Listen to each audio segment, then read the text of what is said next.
everyone. So carrying on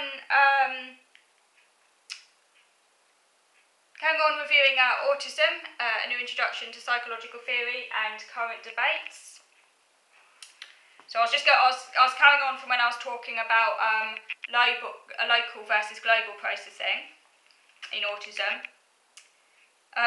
Another suggestion as to what's behind, say, the autistic phenotype, as it were, the autistic behavioural expression, is one that focuses in on differences in processing and integrating multiple sources of information.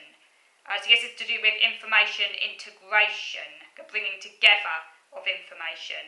And this is related to the interest-based theory called monotropism. Now, monotropism is a theory that's actually been most endorsed, I think it's even actually coined by some autistic researchers. And this monotropism means that there's an atypical allocation of attention in autism. To the extent that social interaction requires distributed attention, autistics are not well suited. And that kind of leads back to what I was talking about earlier about my inkling that the reason I struggle a lot with social interaction is because of my way of processing information and the way that social interaction is very fast-paced and requires that distributed attention. You can't really monofocus on social interaction. You have to be quite flexible, and the ability to shift your attention, I really, really, really struggle with that. It's almost impossible for me to do that. So hence the fact that autistic is not really well suited to that type of information processing, so you're going to find social interaction harder. There's a quote here: "To a person in an attention tunnel, every anticipated change is abrupt and is truly, if briefly, catastrophic, a complete disconnection from a previous safe state." That's a quote from one autistic, and I completely relate to that. That is completely it. That's a really good way of describing it. Exactly. I find change unanticipated, unexpected, sudden change can be experienced as very catastrophic in the moment before you've processed it. Eventually I will process it, but it takes me a lot longer, and I have this kind of initial instinctive reaction which can be catastrophic, and I can end up doing really reckless things like chucking something across the room, even something that was really dear to me, so I just can't handle it, or breaking something. And then afterwards that just makes the situation worse then, because you're like, oh my god, I've just added pain to injury, I've just I've just basically made things worse. But yeah, it's catastrophic. Some studies have found that autistics with regards to the information processing line of argument, some studies have found that autistics need a larger quantity of motion cues to detect movement, and maybe insensitivity to motion cues reflects a difficulty combining multiple sources of information required to detect movement. That's interesting. So this again all interlinks with the fact that it's just harder to make sense of the world, basically. Effortful processing of multisensory input, and obviously social interactions is multisensory. Difficulties integrating sensory information could explain the sensory sensitivity. For example, this would make separate sensory signals overwhelming, or it might cause some input to be ignored as it is processed in isolation. So that's interesting as well, because that comes back to the sort of detailed processing, because you're processing everything separately, so that can explain some of the sensory sensitivity, because you're not integrating the sensory information. So that separate sensory signals, again, overwhelming. Definitely. it's just a lot harder to make sense of information, full stop. I think that's part of the reason why I find everything such an effort, because my brain is constantly working, trying to make sense of everything that everyone else can just do automatically. It says it can impact social cognitive abilities by inhibiting a rapid processing of social information, which often incorporates multiple inputs, speech, gestures, etc. So yeah, so it basically can impact theory of mind, because in real-time social interaction can be very quick and rapid. And again, I think that autistics can sometimes arrive at. I'm not sure that is that we completely and utterly lack theory of mind. Obviously, some autistics do, particularly those who are non-verbal. But those of us who do have speech and the ability to talk and to intellectually work things out, I think it's not so much that we completely lack theory of mind, it's more that it takes us a lot longer to achieve it.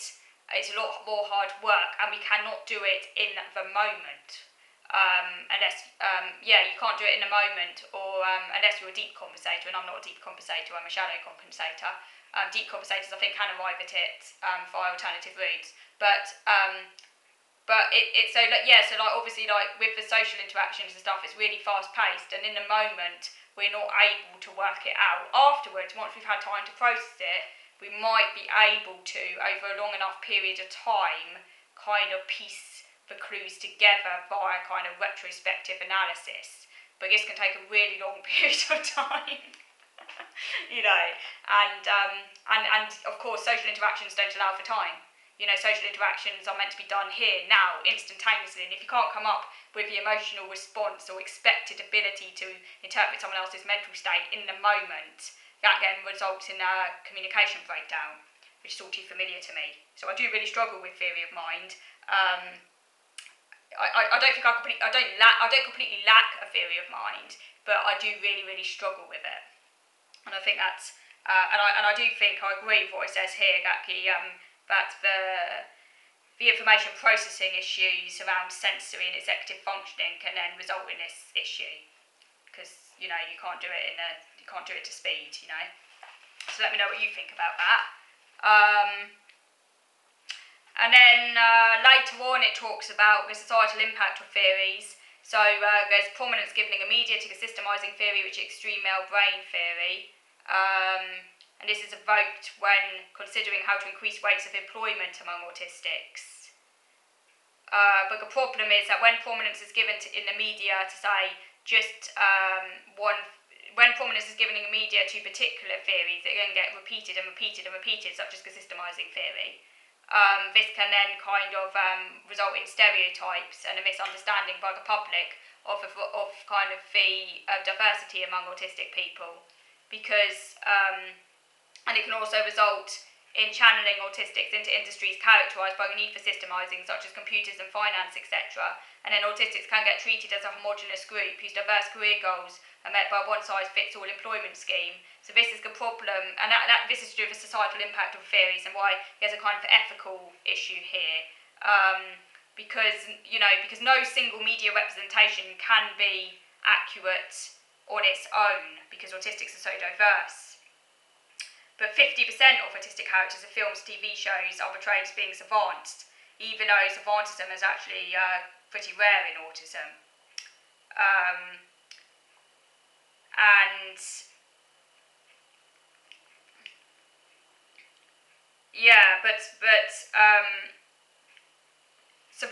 But also on-screen representations. Generally, however, on-screen representations is not so much that they're inaccurate, it's rather that they fit the diagnostic criteria kind of too rigidly, too closely, so they become almost like a caricature, and they become stereotypic. So it's almost like a kind of, take traits. So they take pretty much every single trait you can imagine from the diagnostic criteria, and then it's almost like they create this kind of cardboard cutout caricature that fits the diagnostic criteria to the T. And of course, in reality, no autistic scores a tick on every single part of the autism criteria, because otherwise every autistic would be the same, they'd be clones. And the autism criteria is just a guide. You can have a handful of autistics in a room, they're all autistic, they all meet the criteria, but they all meet different parts of that criteria. Hence the fact that no two autistics are the same. But you wouldn't know that necessarily if you were just getting all of your information about autism from the media. And this idea that all autistics are great at maths and computers and all these systematising abilities, that's been kind of widely disseminated by the Simon Baron-Cohen school. This again obviously can discriminate against autistics who aren't good at those areas. You might be more inclined towards more sort of artistic occupations, or who might want to work with children or into philosophy and things like that. Because autism is so diverse, we need to embrace the diversity. Also, of course, I think what we need, as it argues towards the conclusion of the book, is that we need a model of autism as a common thread which unites diverse people. Autism, in a sense, is sort of multicultural. You can think of autism as kind of like a nation, as it were, to use an analogy, like Britain is a nation, but Britain is a nation that unites many different cultures. It's multicultural. So to use an analogy or a metaphor in that sense, autism is a nation of people that are all united by belonging to this nation, just as anyone who lives in Britain is united by the fact they're British, but that doesn't mean they're all the same. That autism is a multicultural island. Let me know what you think about that. Autism is a multicultural island.